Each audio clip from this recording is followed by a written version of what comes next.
We've been studying the life of David, and I so enjoy going through those records. And it feels like I should be saying in our last episode, because where we did leave off last time, again, Saul was in pursuit of David. And if you remember, he had to be lowered down out of the window by a rope, and they tried making something in the bed and all of that to try to fool people, but that didn't fool him. And Saul is after him. Saul is after him with a vengeance. We also earlier considered briefly the friendship between David and Jonathan. And we saw that there was this incredible, great friendship. And tonight we're going to see what a true friend Jonathan is. Sometimes people claim to be somebody's friend, but when the chips are down, they're not there. A real friend is the one that has your back, and that's certainly the case when it comes to Jonathan and David. And seeing how Jonathan is willing to risk his own life and do whatever he can to help his friend is just a wonderful example of friendship and very touching and inspiring. Before going to 1 Samuel, I'd like you to go to Proverbs 17. And I thought of a couple of verses that I'm reminded of by this friendship of David and Jonathan. And in Proverbs chapter 17, and in verse 17, we read, "A friend loveth at all times, and a brother is born for adversity." A friend loveth at all times. That's what a friend does. He loves at all times, not just when it's convenient, or not just when it's, good for him too. Not just in good times. There's the expression, so-and-so is a fair weather friend.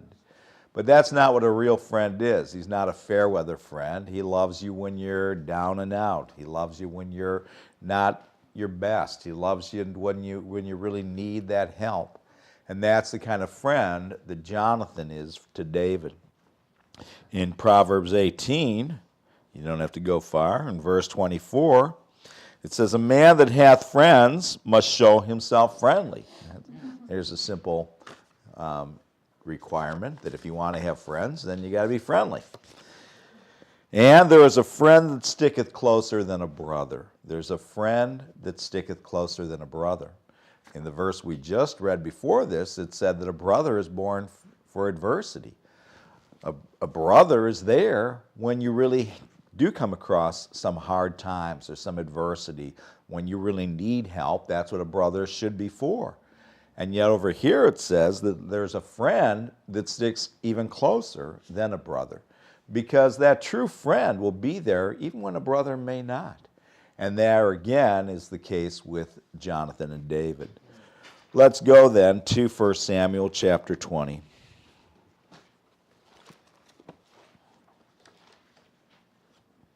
First Samuel 20, verse 1.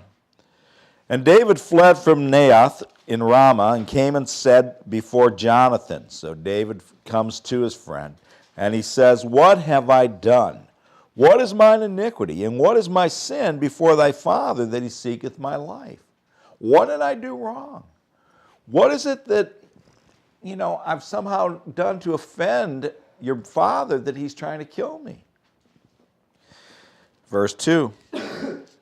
"And he said unto him," Jonathan said unto David, "God forbid, thou shalt not die. Behold, my father will do nothing, either great or small, but that he will show it me.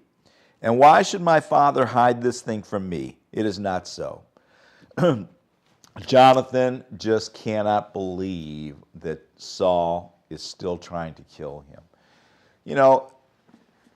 Now, he should know better, but he just doesn't want to believe that about his father. And he feels that if his father really was still after him, he'd know about it.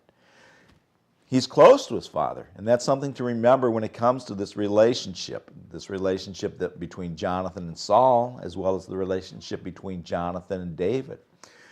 Jonathan is close. And Jonathan is the one that would be next in line to sit on the throne if Saul had been faithful. If this was going to pass down, if the throne was going to pass down from father to son, it would be Jonathan that would be in line to receive it. And Jonathan says, if something's going on, my father would tell me. Verse 3. And David sware moreover and said, Thy father certainly knoweth that I have found grace in thine eyes. And he saith, Let not Jonathan know this, lest he be grieved. But truly as the Lord liveth, and as thy soul liveth, there is but a step between me and death. Wow. That's not a situation you want to be in, is it? A step between me and death. One step between me and death. And he says the reason why you don't know about it is because your father knows how close we are. And he doesn't want to tell you because he knows it'll just make you mad. But surely I'm on death's door here as far as your father goes. Verse 4. Then said Jonathan unto David, Whatsoever thy soul desireth, I will even do it for thee. And he means what he says. Whatever I can do to help you, whatever it is, you tell me and I'll do it. There's a friend, isn't it? There's a friend who, when you are in trouble, it's a friend that says, whatever you need, I'll be there. And David said, verse 5, And David said unto Jonathan, Behold, tomorrow is the new moon, and I should not fail to sit with the king at meat. But let me go, that I may hide myself in the field unto the third day at even. If thy father at all miss me, then say, David earnestly asked leave of me, that he might run to Bethlehem his city, for there is a yearly sacrifice there for all the family. And if he say thus, It is well, no problem, thy servant shall have peace. But if he be very wroth, if he's mad when you tell him that, then be sure that evil is determined by him. So I'm going to just hide out for a few days. And I should be at the supper table. I should be at the court. I should be at the dinner table. And if your father misses me, just give him an excuse here. Tell him that I had to go and there's some big family doings and I had to be there for it. Now, if he's fine with that, then there's really nothing to worry about. But if he acts real mad about it, well, then you got to know that I'm right when I tell you that he's after my life. Verse 8. Therefore thou shalt deal kindly with thy servant, for thou hast brought thy servant into a covenant of the Lord with thee. Notwithstanding, if there be in me iniquity, slay me thyself. For why shouldest thou bring me to thy father? He says, we've got a bond. We have this bond. We have this covenant between us. And so I'm asking you, in light of that, to do this for me. But boy, if there is some cause for this, if I have really done something wrong, well, then just kill me yourself. Don't even bother with, having your father do it. Kill me yourself. And Jonathan said, verse 9, Far be it from thee, for I know certainly that if I knew certainly that evil were determined by my father to come upon me, then would I not tell thee? I'm not playing games here. If I did know something was happening, that my father had a plan to kill you, I'd tell you. Verse 10, Then said David to Jonathan, Who shall tell me, or what if thy father answer thee roughly? We got to come up with a plan here if he does show disfavor. And Jonathan said unto David, Come, and let us go out into the field. And they went out both of them into the field. And Jonathan said unto David, O Lord God of Israel, when I have sounded my father about tomorrow at any time, or the third day, and behold, if there be good toward David, and I then send not unto thee, and show it thee, the Lord do so and much more to Jonathan. But if it please my father to do evil, then I will show it thee, and send thee away, that thou mayest go in peace. and the Lord be with thee as he hath been with my father. He says, I'll let you know. I'm gonna get word to you here somehow, one way or the other. So they come up with this plan. Verse 15. But also thou shalt not cut off thy kindness from my house forever. Know not when the Lord hath cut off the enemies of David, everyone from the face of the earth.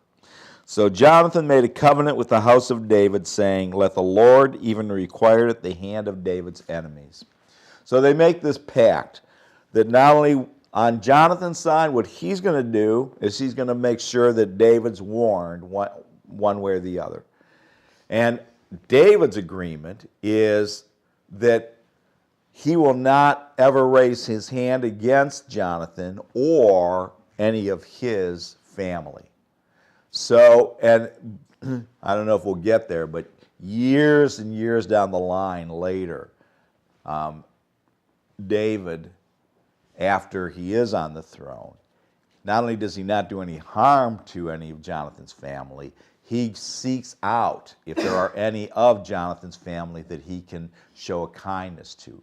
And he finds this one member, this I guess son of Jonathan, if I remember right, and brings him, and the guy was lame, and he brings him to his table, and he takes care of him.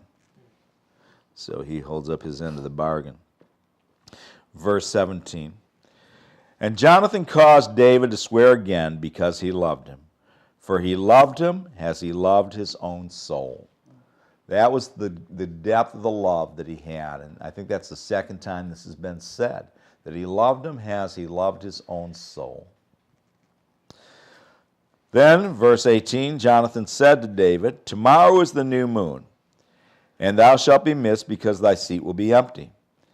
And when thou hast stayed 3 days, then thou shalt go down quickly and come to the place where thou didst hide thyself when the business was in hand, and shall remain by the stone easel. So he says, here's our plan. This is how I'm going to warn you. In 3 days, you go to this place that you've been before, this place, then you hide yourself there, and then I'm going to come out there. Verse 20. And I will shoot 3 arrows on the side thereof, as though I shot at a mark.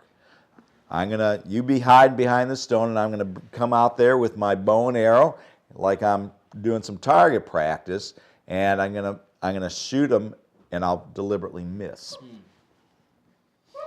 Verse 21. And behold, I will send a lad, saying, go find the arrows. If I expressly say unto the lad, behold, the arrows are on this side of thee, take them, then come thou, for there is peace to thee, and no hurt, as the Lord liveth. So if I tell the lad, okay, the arrows are right close, you don't have to go far, then that's our code, our secret code here, that everything's fine, and you can come out of hiding. But if I say unto the young man, behold, thy arrows are beyond thee, go thy way, for the Lord hath sent thee away. If I tell the lad when he's looking for the arrows, keep going, then you keep going, because you're being pursued. Verse 23. And as touching the matter which thou and I have spoken of, behold, the Lord be between thee and me forever. So David hid himself in the field, and when the new moon was come, the king sat him down to eat meat. And the king sat upon his seat, as at other times, even upon a seat by the wall. And Jonathan arose, and Abner sat by Saul's side, and David's place was empty. So there you kind of picture, there's the dinner table, and Abner's there, Jonathan, but no David. Nevertheless, Saul spake not anything that day, for he thought, something hath befallen him, he is not clean, surely he is not clean. He's thinking, maybe today while he was out and about, he came across a dead body or something, and that would make you ceremonially unclean, so he can't come to the table because of that. Verse 27. And it came to pass on the morrow, the next day, which was the 2nd day of the month, that David's place was empty. Here again he doesn't show up. And Saul said unto Jonathan his son, wherefore cometh not the son of Jesse to meat, neither yesterday nor today? What's going on? Yeah, I know he's your pal. Why hasn't he been at dinner for the last couple of days? And Jonathan answered Saul, David earnestly asked leave of me to go to Bethlehem. And he said, Let me go, I pray thee, for our family hath a sacrifice in the city, and my brother he hath commanded me to be there. And now if I have found favor in thine eyes, let me get away, I pray thee, and see my brethren. Therefore he cometh not unto the king's table.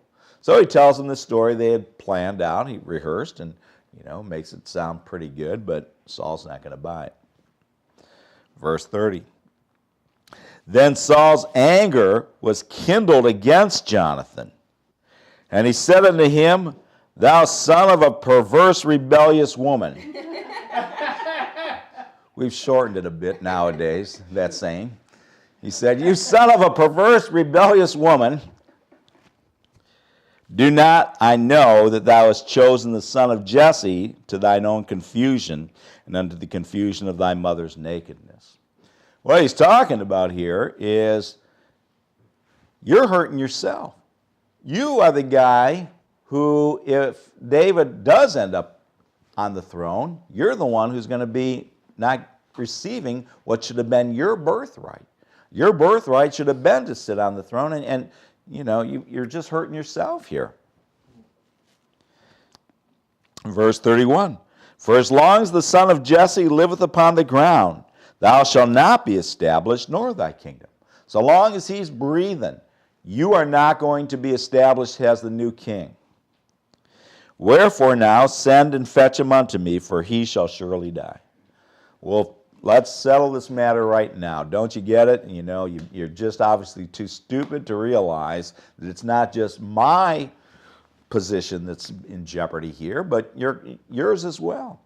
And go get him, and we'll kill him, and that'll be the end of it.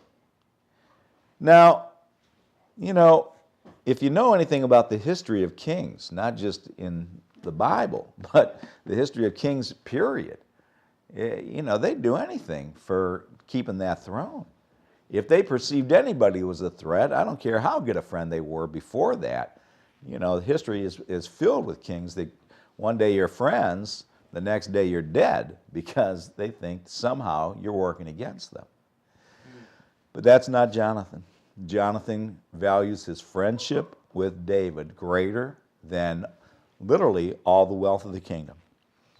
He can have all the wealth and all the power of the kingdom, and he chooses instead his friendship with David. And he chooses it because he loves David, and he chooses it because he knows that David is walking with God. He knows that God is with David, and he's not with Saul. And it's more important to Jonathan that he does what is right before God and right for his friend than any personal glory or gain. 32. And Jonathan answered Saul his father and said unto him, Wherefore shall he be slain? Why should he die? Why should you kill him? What hath he done? What did he do that's wrong? What crime did he commit? Where did he show any kind of treachery? What has he ever done but good for you? Well, this time that doesn't get through to Saul. We saw earlier that when he presented that logic to Saul, Saul was still enough in his right mind that it got through to him, and for a while David was safe. But this time he has quite a different reaction to Jonathan's words. Verse 33, And Saul cast a javelin at him to smite him, whereby Jonathan knew that it was determined of his father to slay David. I guess he's serious. He's trying to kill me now just for saying that he shouldn't kill David. So now he knows beyond any doubt that he is after him. Verse 34. So Jonathan arose from the table in fierce anger. That ticked him off now, that Saul is serious and that he's trying to kill him too. And did eat no meat the second day of the month, for he was grieved for David because his father had done him shame. Isn't that something? It's not, how dare you try to kill me now. It's he's grieved for David because his father did him shame. He's ashamed of his father. He's ashamed that his father has become this, that he's doing this. Verse 35. And it came to pass in the morning that Jonathan went out into the field at the time appointed with David, and a little lad was with him. And he said unto his lad, Run, find out now the arrows which I shoot. And as the lad ran, he shot an arrow beyond him. He says, you start heading out there to get ready to retrieve the arrows. And as he heads out, he shoots the arrow far past the target. And when the lad was come to the place of the arrow which Jonathan had shot, Jonathan cried after the lad and said, Is not the arrow beyond thee? Isn't it farther? Keep going. Keep going. And Jonathan cried after the lad, Make speed, haste, stay not. The lad thinks he's talking to him, but of course he's talking to David. Get going. Get out of Dodge quick. You got to run for your life. And Jonathan's lad gathered up the arrows and came to his master, but the lad knew not anything. Only Jonathan and David knew the matter. And Jonathan gave his artillery unto his lad, and said unto him, Go carry them to the city. So apparently there's nobody else around, and so Jonathan feels like he's got a chance here to say some parting words to David. He sends the lad back home. And as soon as the lad was gone, David arose out of a place toward the south, and fell on his face to the ground, and bowed himself 3 times, showing his love, his respect to Jonathan. And they kissed one another, and wept one with another, and David exceeded. What a moment that must have been for these 2 friends. They're heartbroken that Saul is doing this stuff, and poor Jonathan, he's ashamed of his father. And they're heartbroken because they know that this is a parting of the ways, that they've got to go separate ways now, that David's got to run for his life, and that they're not going to be able to enjoy all the good times together that they once had. And Jonathan said to David, Go in peace. For as much as we have sworn both of us in the name of the Lord, saying, The Lord be between me and thee, and between my seed and thy seed forever. And he arose and departed, and Jonathan went to the city. So that begins now David's time of fleeing in the wilderness. Up until this time, he wasn't completely convinced.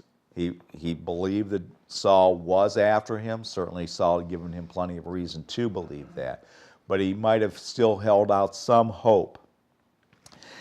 And that's why they have this whole plan, this whole, elaborate plan for Jonathan to find out exactly where Saul is at. But now there's no question, there's no going back on this one now. There's no calling Saul back to his right mind in this situation. He's going to be after David, and David has to run for his life. And so he does. He runs for his life. He takes off.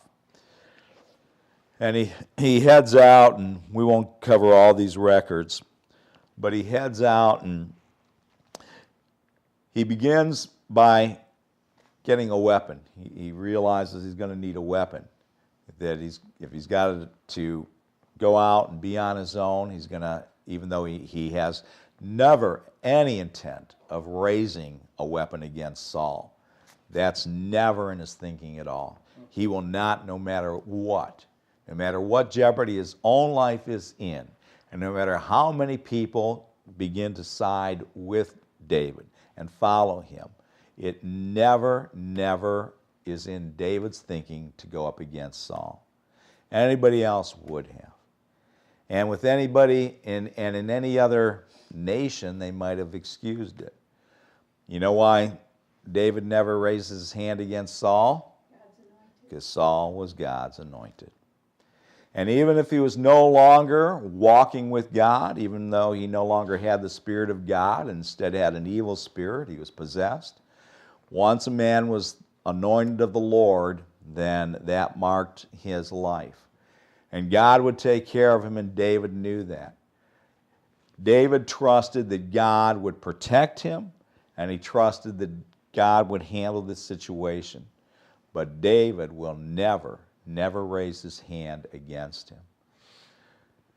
David flees. He knows he needs a sword, so he goes and gets a good one. He gets the sword of Goliath. I told you when he killed Goliath that he was going to end up with that sword. Well, he does. He goes and gets that sword of Goliath. And then he starts to get a following. His family, his brothers come, and others come. And they start to be with David and to just help him.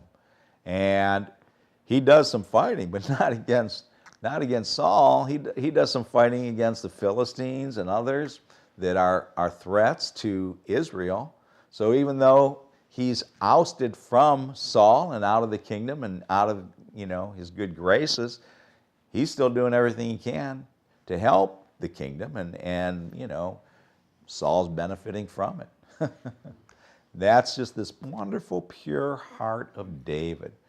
You remember when God first sent Samuel to anoint David, what he said. He had rejected Saul, and instead he had sought a man after his own heart. God sought a man after his own heart. And that's the thing that you really want to look at and notice and observe as we go through these records. What it was about David that was so special. What made him a man after God's own heart. Why was David such a wonderful, wonderful king? Because he becomes the standard for all kings from that day forward. Every other king is compared to him. And God will say, you are a good king like my servant David, or you are not a good king, you did evil, you are not like my servant David. But David was that man that had that kind of purity of heart. So we'll close there, and next time we look at this, we'll see just how much David, what lengths he goes to never raise a hand against Saul, even when he could.